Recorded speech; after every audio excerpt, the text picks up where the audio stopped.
Лично для меня каких-то особых изменений в творческом процессе, скажу, что и не было. Да? В принципе, художник, независимо от того, что происходит за стеной его мастерской, независимо от того, что происходит, у него всегда есть почва для творческой деятельности, для творческой работы.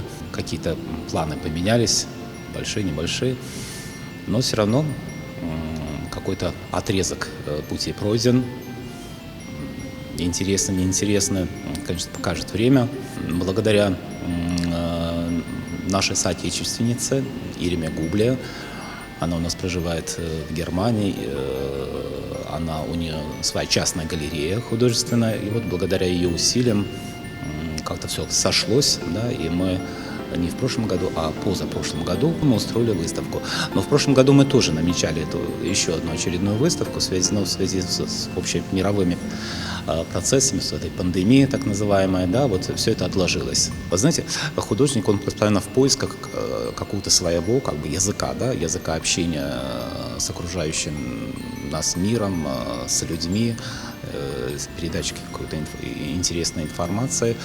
Сегодня для меня интересно такое направление, как не просто абстракция, да, мы ее немножко оставили в сторонку, это такой вот сюрреализм, но сюрреализм, который теперь смешался с таким символизмом, да, много таких каких-то символических значков, которые иногда интересно узнать, что за этим кроется, а иногда это просто некая такая вот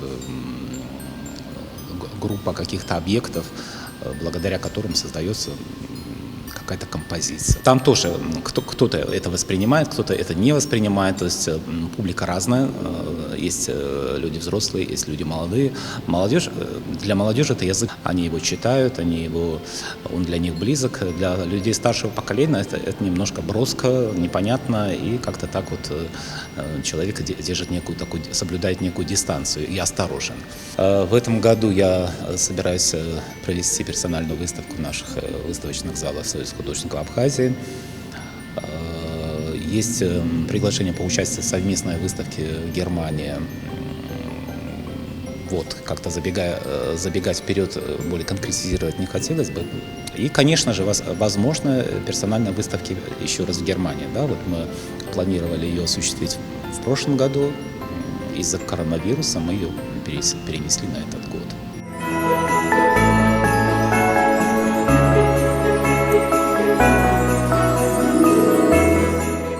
Я думаю, что я не первый, я присоединюсь ко всем пожеланиям. Это главное здоровье, да, чтобы все были крепкие, здоровы и духом, и телом, берегли себя. Вот. Людям творческим, всяких творческих раскрытий, успехов, людям, которые близки, а может быть и не совсем, чтобы они как по возможности соприкасались с творческим наследием наших современных художников, наших художников, которых с нами, к сожалению, уже нет. Вот. Радости жизни, влюбляться в жизнь, всячески раскрываться в ней и делиться с таким позитивом со своими ближними.